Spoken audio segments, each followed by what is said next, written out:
Oh, good evening, everyone. Good evening. I'm Herb, and I am a gratefully recovering alcoholic. Good to be sober today. It's good to be in another meeting of Alcoholics Anonymous. And I want to thank Greg for asking me to come back to speak. I was first at this meeting last week for the first time, and with another friend in the fellowship. So I got the chance to meet some good people here last week. So he asked me to come back to speak this week before I go back to Mobile. And everything I learned about staying sober, I got from another drunken room, something like this. They told me never say no to a commitment if I can do it. So I apologize for rushing here so late. I'm not used to this Houston traffic. Mobile is a whole lot smaller. So I thought I could drive from Spring, Texas over here in 45 minutes, but don't try it. It didn't work. But I'm glad I got here. And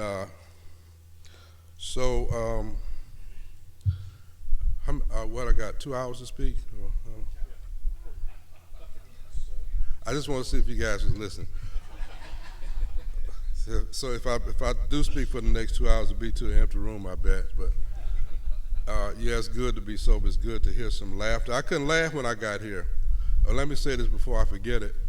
They told me I need to have 3 things before I could speak to an auspicious group of great people as yourself. I need to have a sobriety date, a sponsor, and a home group. Those are suggestions. And when I got around here, they said, we suggest you get a sponsor, we suggest you get a home group, we suggest you claim a sobriety date. And I wasn't going to do any of those things because it sounded silly to me. But thank God I was desperate enough to do it. So my sponsor is Wayne S. He lives in Long Beach, California. I just saw him last month, and I look forward to seeing him again next month. He's been my sponsor for the last 19 years, I think.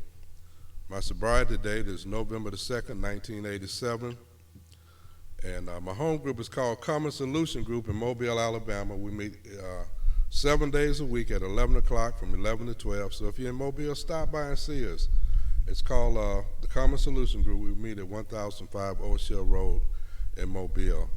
And we're still doing research. We think it's the oldest meeting hall in the state of Alabama. So there's been a lot of drunks around there for a while, and we're glad they're still there. So it's an old house that's still standing, and we got a T-shirt that said this is the last house on the block. But that last house is all over the place. So I don't know what I'm going to say. The first time I was asked to speak, I had 90 days, and it was at a Friday night meeting, and the way they did it then, I had about 90 days to say, okay, who's going to speak? You're going to speak next week. Like, oh, me? So I went right home trying to get my story together, trying to write out my script, and I made the mistake of calling my sponsor. And he said, just be honest. Just ask God to let you tell your story, tell the truth. Don't worry about what to say. Just ask God to let you be truthful and tell the truth. So that's what I did, sitting over there and talk to my higher power. So, I always start out my little spiel with a story I heard from a group years ago. I think I was a year sober, and I was in a meeting in Long Beach, California, and this alcoholic told this story. He said there are 3 kinds of drinkers in the world. You have the normal drinker, you got the problem drinker, and you have an alcoholic. And the story goes that this normal drinker goes into a bar and is served a drink with a fly in it, and the normal drinker said, fly in my drink. I'm not drinking this. I'm getting out of here. I'm not drinking a drink with a fly in it. The problem drinker goes in the bar and sees the fly in the drink. He thumps the fly out of the drink and drinks the drink down. The alcoholic goes in the bar and served a drink with a fly in it. He plucks the fly out of the drink and drinks the drink down and says, spit it out, you SOB, spit it out. So I'm a real alcoholic. I wanted every drop in the glass. I thought it was alcohol abuse, and I still do, to see anybody leave alcohol in the glass, leave a party. Since I've been sober, I get a chance to go to lunches and watch those rookies drink, the normies, and they'll leave the luncheon with this much wine in a glass. Like, oh man, that's alcohol. Why don't you drink that drink, So I'm a real alcoholic. I didn't want to be one when I got here. So also they suggest we share what it was like, what happened, and what it's like now. And just wave your hand if I get stuck on what it was like, because I can talk about my drinking law. I drank for 20-some years, so I can talk about that forever. But my story is, I was born in Mobile, Alabama. I'm the last of 8 children. My mother and father was divorced when I was 3 years old, and for the longest I thought I was the problem. I was the reason they divorced, because they had all these other kids, and they wait till I come along, then they get a divorce. It must have been me. I had that much power, right? So I was born in Mobile, and when I was a junior in high school, I was the last one in the house. All of my other brothers and sisters had graduated from school, and some going to the Army and married and moved away. So my mother decided we was going to move to California. So we moved to Los Angeles. Went there on a Greyhound bus in 1968, last century. And anyway, I had never drank. Back in Mobile, there was a nightclub right next to our house. It was called a Flamingo Social Club when I was a little kid. And especially on Saturday night, I would see these people on the weekend. I would see these people going in. And back in the 50s, the ladies had these big hoop dresses and the big hairstyles, and the guys had suit and ties on with the little skinny necks on. They was all dressed up going in the club. And I used to be up, stand up on Saturday night watching wrestling. And I see all these fine-looking people going in the club, and by the time wrestling went off and I fall asleep, I hear all this cursing and sirens and, looking out the window, these people falling down in the mud, and I was like, who are those people?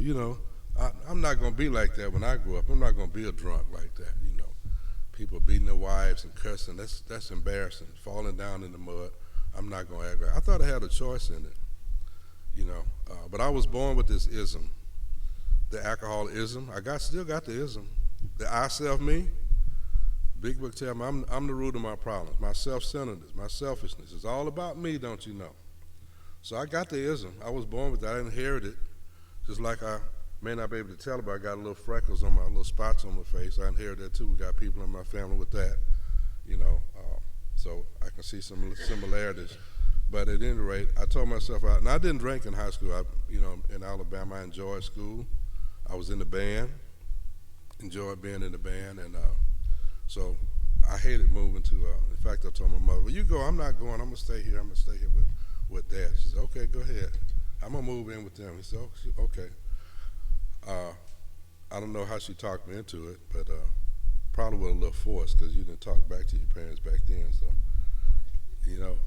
But anyway, I ended up on that bus. Didn't want to go. Went to Los Angeles, but, in Alabama, they had state stores. You had to go to the state store to buy liquor back then. Besides from the bootleggers, the people that sold homebrew all over town. But we didn't have liquor stores. When I moved to Los Angeles, I was fascinated by all these liquor stores. It seemed like every corner had 4 or 5 liquor stores. People running in and out of liquor stores. So I was fascinated before I took my first drink. I was a senior in high school by then. I went to Thomas Jefferson High School is where I graduated from in Los Angeles. So I went to Thomas Jefferson, and I hated the first months I went there because I didn't know any of these kids that was going to school there. They all grew up in the neighborhood. They was born in Los Angeles. They grew up there. I was a newly planted. I was fresh in from Alabama. And I met this other guy who had just moved there from New Orleans. We became best buddies because we was the outsiders, right? We became best friends. And he was a nice guy. His name was Richard. You guys don't know him, so I'm not breaking his anonymity.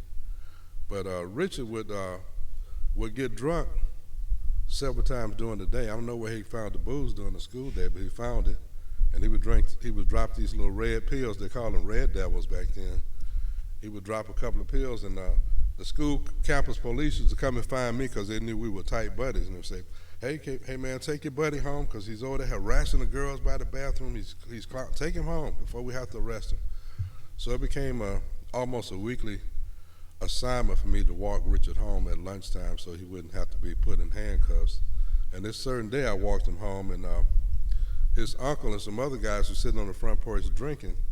And just as we walked up to the gate of the yard to open the gate to go in, his cousin pulled up in her brand new red Volkswagen. She was in junior college. She pulled up, and man, did she look nice. You know, she got out of that Volkswagen, and as she was walking to step, somebody said, "Would you like a drink?" I said, "Yeah, give me one," because I wanted to show this lady I was just as grown as everybody else on that porch, right? So my first drink I took at 17 was Old English 800 malt liquor. Man, that thing was bitter. But I had to prove that I was grown. I didn't like the taste, but I guess I loved the effect right off the bat. I don't know how many I drank. You know, I just when they poured the first one, I said, "Give me another one, give me another one." And the next thing, I guess I had a blackout partially my first drink because I don't remember leaving the house, but I remember going home and going like all over the bathroom, right? And then my friend Richard called me and said, "Hey man, you made a date with my cousin." Me? I'm scared to talk to girls. I made a date with your cousin? Oh yeah, you. So that drink worked for me right from the start. I hated the throwing up, but I loved it. I couldn't wait to do it again, as the saying goes. You know, I thought the throwing up was just part of it. The blackout was just part of the penalty or the price I had to pay to get that effect. And like the big book says, I think it's in the first few pages, that we drank for the effect. You know, we drank for how we felt, how you know the first drink go down. It was like that ease and comfort, you know. And I think it's a drink called Southern Comfort, right? Anyway, that ease and comfort, just feeling when you took the first drink. So that was my first drink, and I told you guys I played in the band. I played in the band out there too, in the high school band there in Los Angeles, and I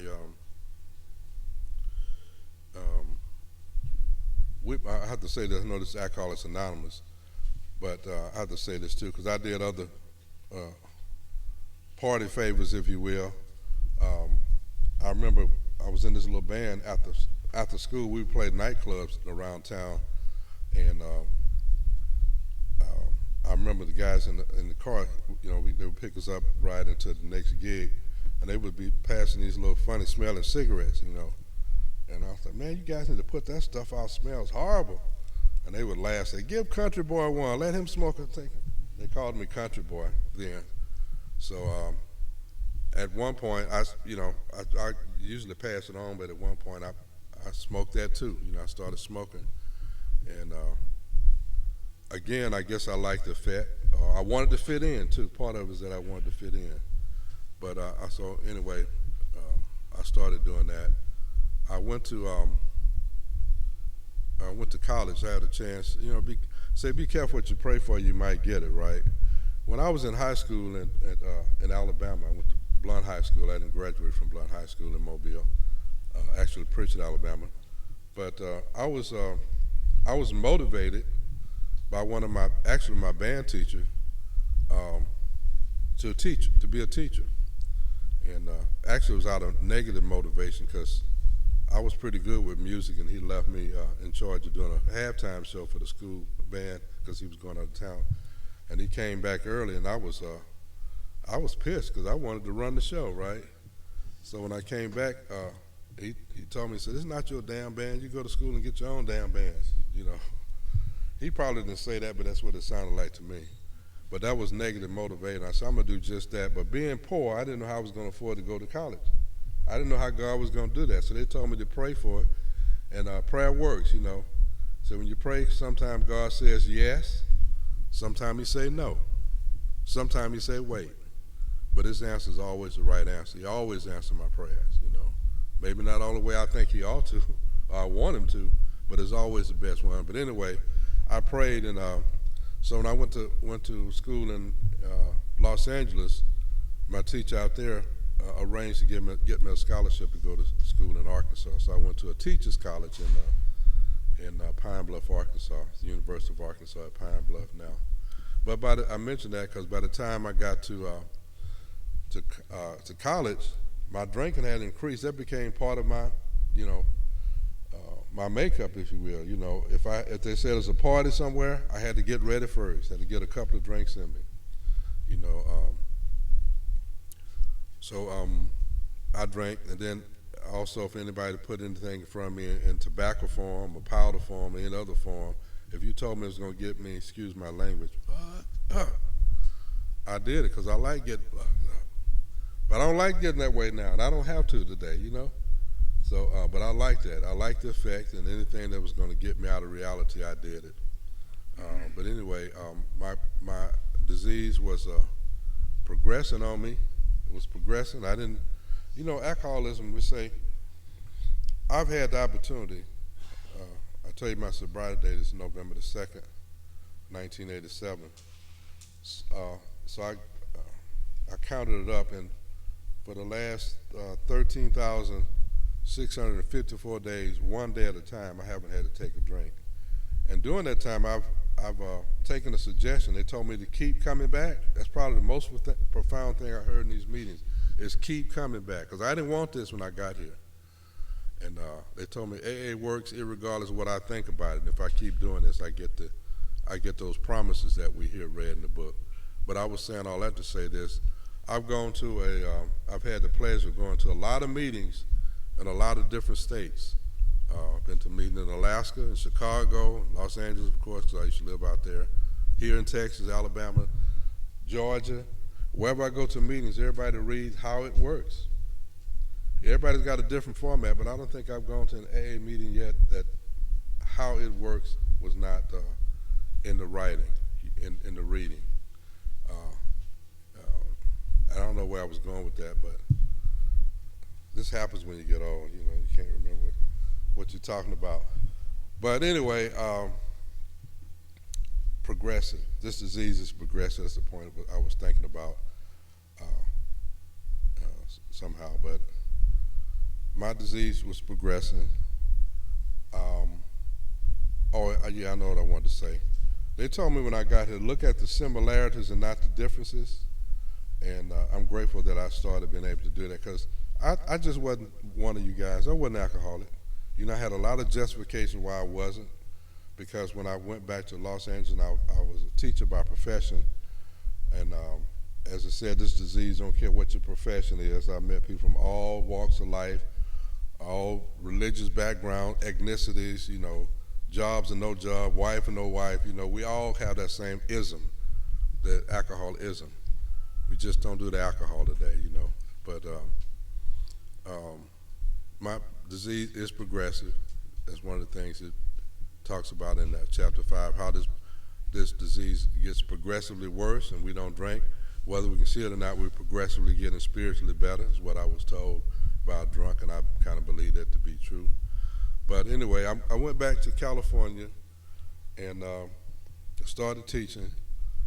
And I think it was my first or second year of teaching. I bought a new car, and I was going to drive to Alabama to show off my new car for the Christmas break. You know, that's one of the things I loved about teaching, is that we got a chance to rest our brains, if you will, Christmas holidays and summer. But I really enjoyed the profession. But I was going to drive back to Mobile just to visit, and I was going through Iran, Texas, and every time I stopped to fill the tank up again, 2,200 miles from Los Angeles to Mobile, every time I stopped to fill the tank up, I got another six-pack and roll up another one of them little, you know, cigarettes. And so at any rate, this was, I forget what year, it was in the 70s, I forget what year it was, but I know it was December the 24th, the day before Christmas. I was gonna push it and make it to Mobile by Christmas time. And I totaled my car out.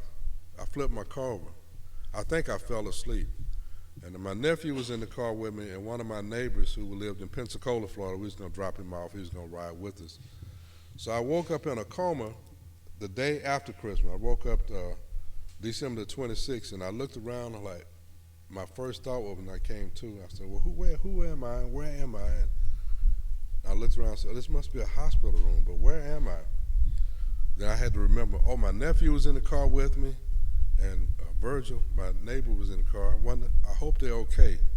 And by the time I thought that, they both walked in the door to my pleasures. They were asleep when the car flipped over, so they didn't get a scratch on them.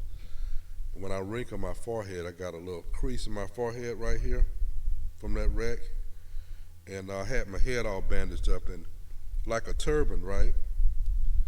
and flipped my car over in Iran, Texas. Anybody ever been to Iran, Texas? Turban, Iran, Texas. God's got a sense of humor with me. So when I went back to Cal, I didn't make it to Mobile that year because my same brother-in-law and sister I'll talk about in a minute, who I'm staying visiting with now, drove up from Houston to Iran to pick me up. And my brother-in-law, I remember saying, "Man, have you seen that car? I'm gonna drive by this record yard and just show you your car."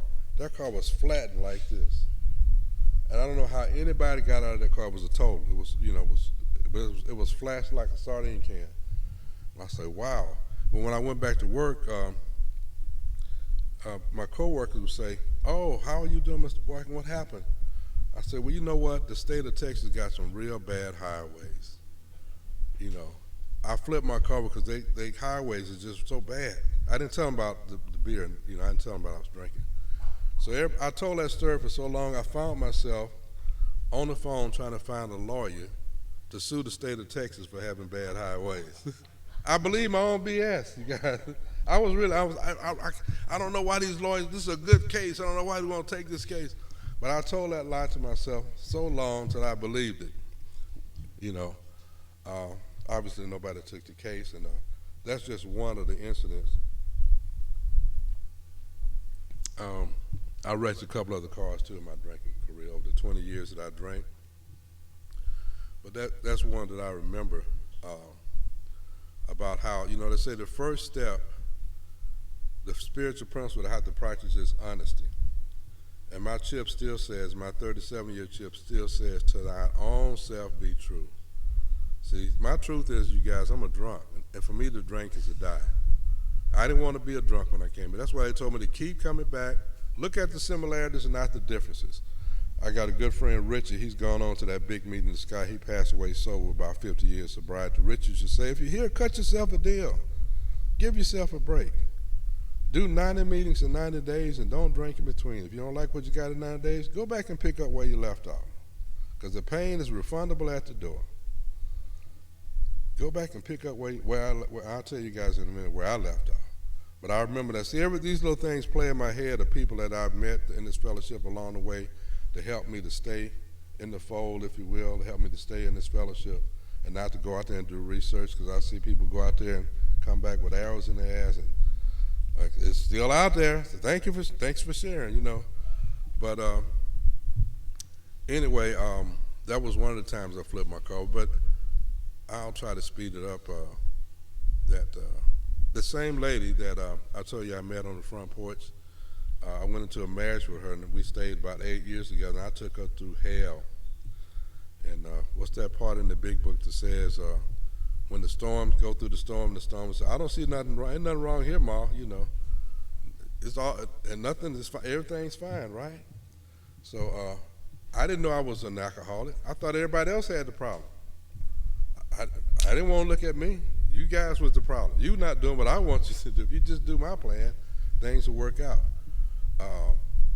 But that's not the truth. The truth is I'm a drunk, and for me to drink is to die. But so of course I started doing those other little party favors I told you about. Another instance I'll go to, actually, that first teaching job I had, I resigned it after 3 years because people was not doing what I wanted. The school system was not running it my way. And I was going to go off to Hollywood and be a famous musician and songwriter and be a millionaire and move back to Mobile in a year's time, right? I'm not a millionaire yet, I don't think. But that was my plan when I was 23, right? 22 or 20, something in my 20s. It didn't work. But I drank a lot. And it was progressive. Another incident I'll fast forward to out of my drinking is,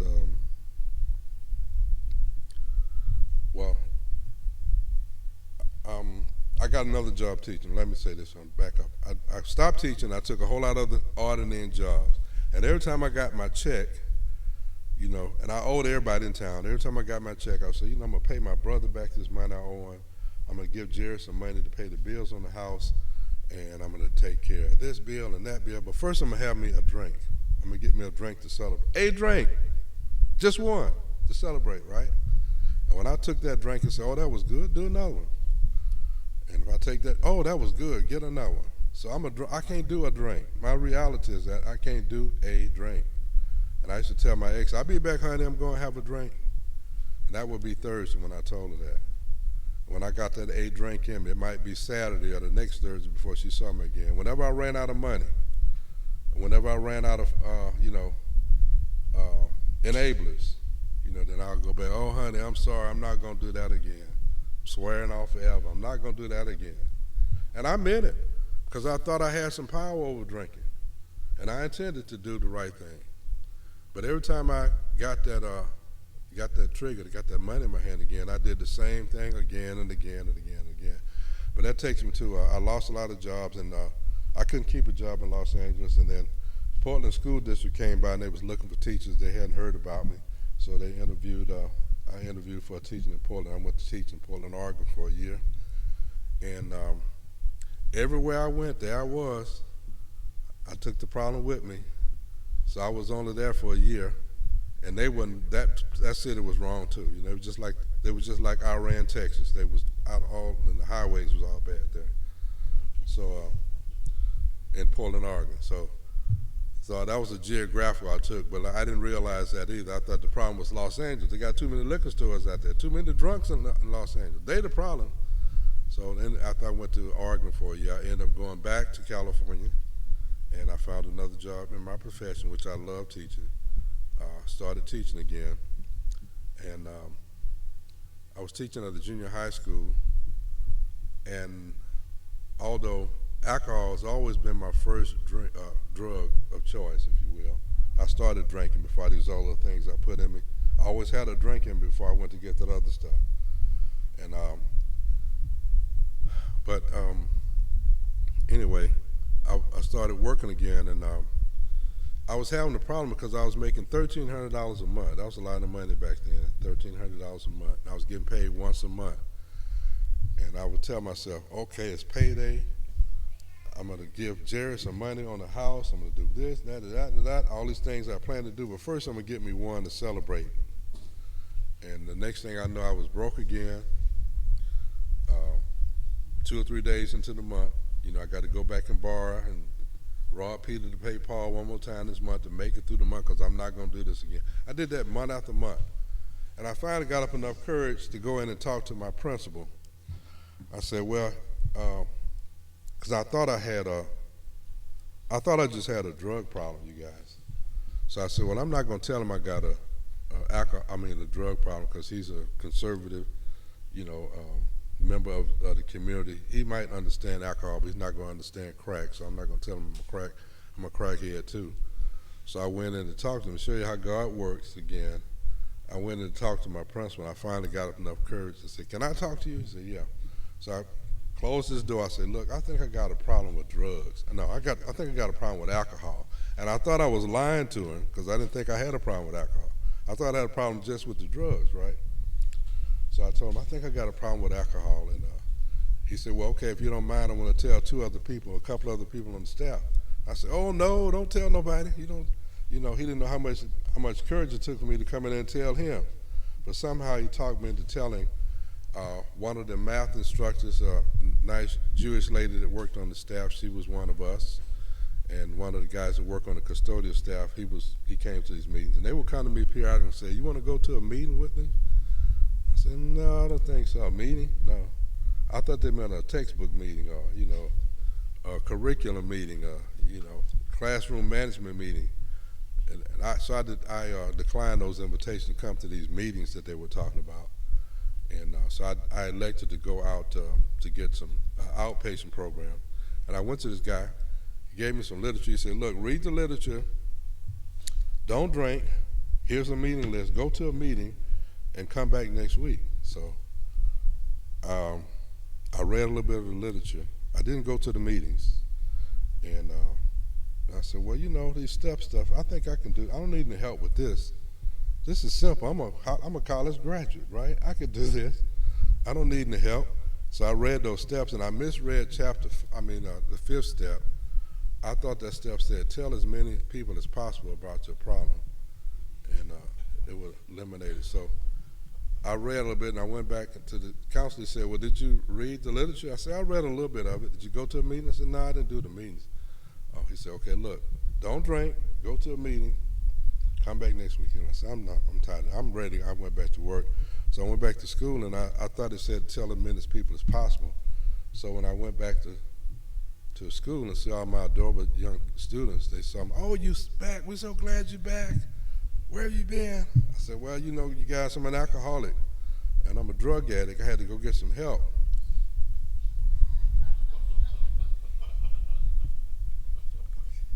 Their mouths are open like, so, okay, that first class left and went out.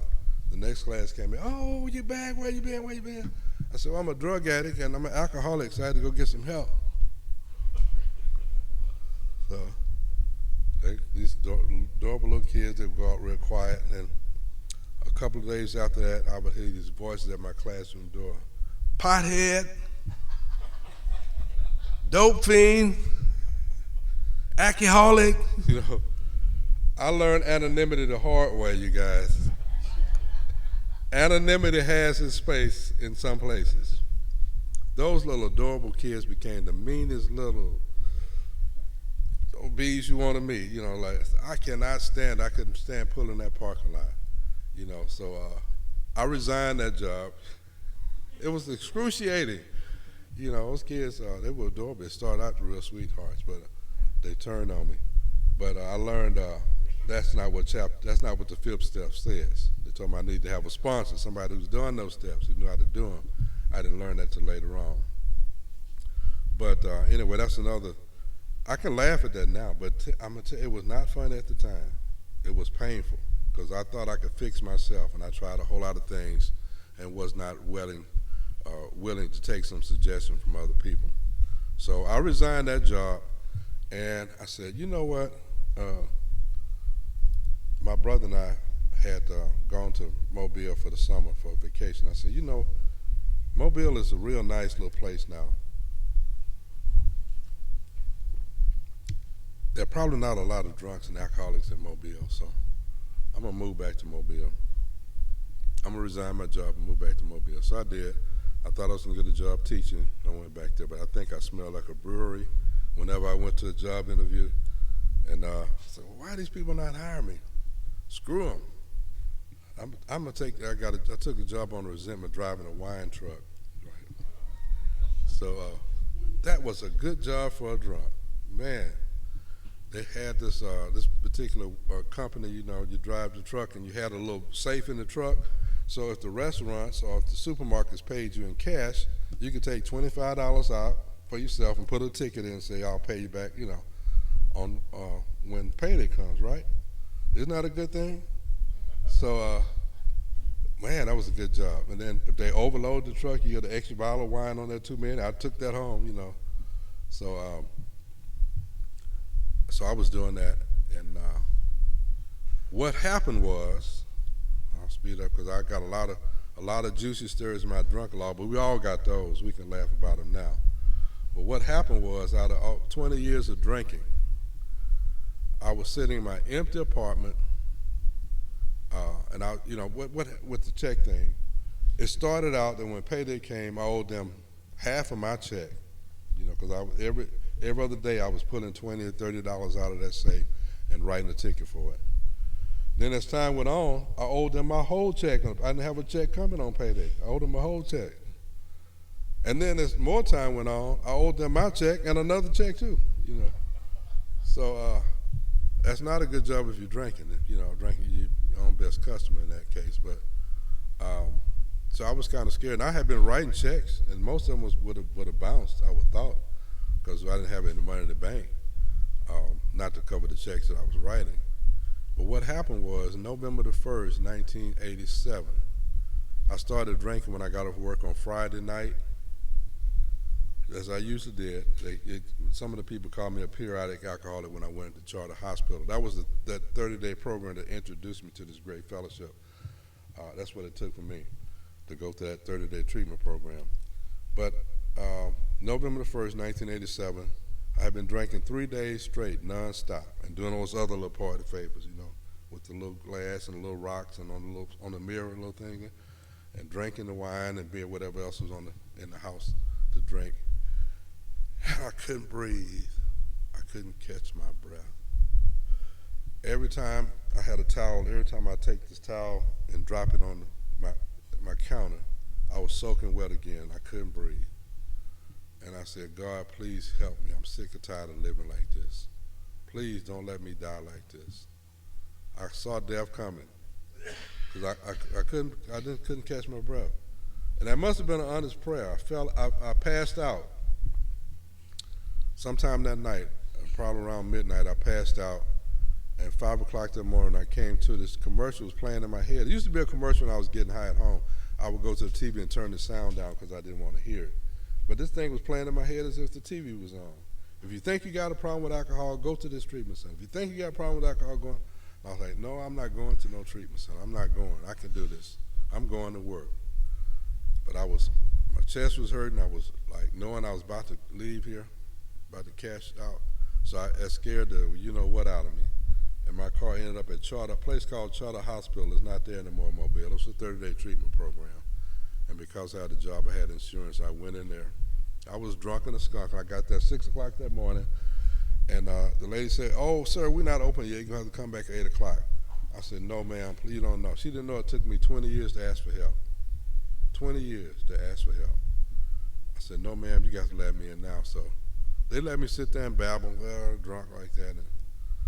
And then since I had insurance, when they opened up, they did the paperwork and said, that's your room over there. I heard the door slam, and I, passed out. And I woke up. I looked around the room. I said, what the hell am I doing in here? Who brought me in here? Oh, yeah, I came in here last night. Damn, I need a drink. My first thought was, I need, not drinks, I need a drink. So I can't fall for that thought to come to my head and say, go have you a drink, Herb. It's a hook. It's trying to get me back out there. I can't do a drink. That's a lie for this drunk. I don't have that. I'm not a normal drink. I'll tell you guys when we get. I can't do it. I got to drink all of it. Once I open that door, I don't have a shut-off valve. It's on, So getting stopped was one of the hardest things I had to do yet in my life, but it's been the most rewarding. So I fast forward. That's what happened.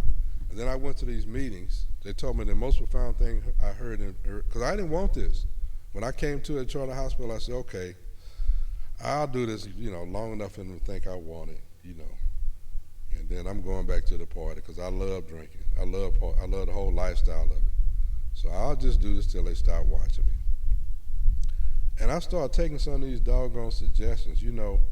Webster Dictionary says suggestion is a substantive command. So they told me to get a sponsor. Now, Charter Hospital tricked me. They said, okay, you guys, when you go out to these meetings, you look around, you pray on it, see one of these guys out there, that you go up to them and ask them to be your sponsor. The sponsor, somebody going to walk you through the steps. I know what they meant by that. And the ladies got to ask the ladies, and men, we suggest you ask men. And I said, well, I'm not doing that. I'm a grown man. I don't need nobody to help me, And they said, well, we're not going to let you check out until you get a sponsor. Oh, shoot, now I got to ask somebody to be my sponsor. They tricked me. They was going to let me go anyway when my insurance ran out. But anyway, my first sponsor was Tony. And then right at my third step, Tony had to move to Mississippi. He was out of work, and he got a job drywall, and he had to move. So he told me, that's your next sponsor. Carl was my second sponsor. Then I moved back to California, and Gene was my third sponsor. Joe was my fourth sponsor. And I tell you, my fifth sponsor, he's been sticking with me now for the last 20 years. So I don't know when I'm going to fire him. Or I don't think I can now. I don't know. But anyway, he's a good friend of mine now. So I took those suggestions and told him to get a home group that keep coming back. Don't drink in between meetings the first 90 days. And, get a sponsor, which I didn't know what a sponsor was. I thought a sponsor was going to finance my next project, really. When they said sponsor, okay, I'll get one now, So I was wrong about that, right? So told me to get a home group and be of service, be a chairman. I thought I was going to be in charge of something. No, that means you're going to pick the chairs up and stack them up. So be of service, make the coffee, clean up, all these little things. How is that going to keep me sober? And real quick, my grand sponsor, Lupe, he's 94, and Lupe's been sober 52 years, and my sponsor has been sober 45 years. But his sponsor is Lupe, a little Mexican about that tall, Lupe said when he first came around, said, I used to be dressed up so nice and clean. I was going to dress today, you guys, but if I tell you how my day went, well, don't worry about it, because I just came over as is. But I was going to impress you guys with some nice, clothes. I was going to look real nice. But my day took off, and I just got here in a hurry. But Lupe, you say, when he was new, he came in, and this old lady, he said, I was scared of this old-timer, and this old-timer lady told me to go in there and wash those coffee cups and put the chairs up. He said, that's women's work. I'm not going to do that. He said, you get your little ass in there and wash those coffee cups. See, I was scared of it, so I went in there and washed them. But he said that being of service keeps me sober, and it gets me out of myself, because I told you it's all about me, right? It's not about helping other people. Anyway, I take these suggestions now, because this program saved my life. Like I told you, if somebody asks me to do something, I do it, because I can never give back enough to this program. It gave me my life. I told you guys, I know where your last drink took you. I don't have another yet. I almost drank myself off the planet. And I've been to a lot of meetings in a lot of different states. I haven't heard nobody yet say I'm back. And it was better the second time. I used to listen for that one, because I want to go out and get me a drink. I said, okay, if somebody come back and says about the same, then I'm going to go get me a drink. I haven't even heard that yet, and I've been to a lot of meetings. But, what it's like today, real quick, I couldn't keep a job when I was drinking. It was always other people's problem. They told me to suit up and show up. Some days when I didn't want to go to work, I got my butt up and went anyway. So I managed to go and teach long enough to retire. I retired. I taught in Los Angeles. Actually, I retired at Inglewood Unified School District, right out there by the LAX airport back then. But I retired 11 years ago, so I get to sponsor a lot and be of service a lot in this fellowship and give back, because I don't have a job to go to anymore. But that's because of AA. I'm not rich, but I'm okay today. I'm not financial insecurity. Well, those promises, it says, we'll know a new freedom and a new happiness. I didn't believe that. So they don't know me. I don't even want this. But they told me AA don't give a crap what I think. If I do what you guys do, I'll get the promises. We'll know a new freedom, a new happiness. We will not regret the past nor wish to shut the door on it. We will comprehend the word serenity, and we will know peace. No matter how far down the scale we've gone, we'll see how our experience can benefit others. That feeling of uselessness and self-pity will slip away. Our whole attitudes upon life will change. Financial insecurity will leave us. It didn't tell me I was going to get rich. So we'll intuitively know how to handle situations which used to baffle us. We'll suddenly realize that God is doing for us what we couldn't do for ourselves. So, my God, I tell you, had a sense of humor with me. He made me a driver of a wine truck, so to put the joke on me, to show me really what kind of drunk I was. Then he brought me to this love and fellowship and saved my life and gave me a new one. Now, I came over here last week. I brought my nephew with me, and my friend didn't know the story. I asked him, praise God. My sister called me and said, we got one of my family members is flipping his car over, and doing stuff that I used to do.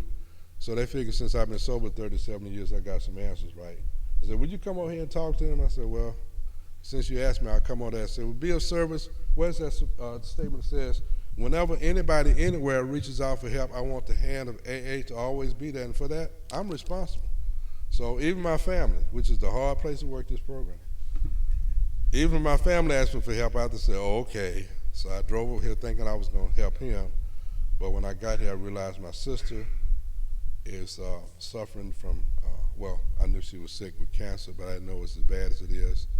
And she needed some support. And her husband, who is my brother-in-law, he's doing dialysis, and they're not in good shape now. And I think they was too proud to ask for help, like I was, proud. But I'm glad that I came here thinking I was coming here for one purpose, and I came here for another purpose. And God don't make mistakes. He's a loving God. I thought he was a punishing God. I'm going to get you, God. And somewhere in one meeting I was sitting in, I heard it. He's a loving God. because he do for us what we can't do for ourselves. So I want to thank Greg, my good friend, for asking me to come over here. And I thank all you guys for listening. And I hope something was said or something was read at this meeting to give you some encouragement and hope to hang in there. If we just don't drink one day at a time, and this thing start working on it, gives us a new life. So I'm going to keep coming back. I hope you do too. And thank you for letting me share.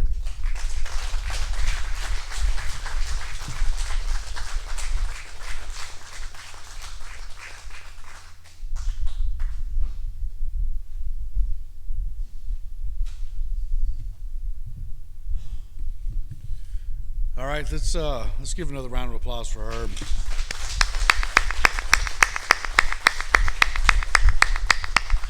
Thank you. Thanks again. All right, well, we've come to the end of the hour, and Mike's going to read 9-step promises. Everyone, Mike, Hey, Mike.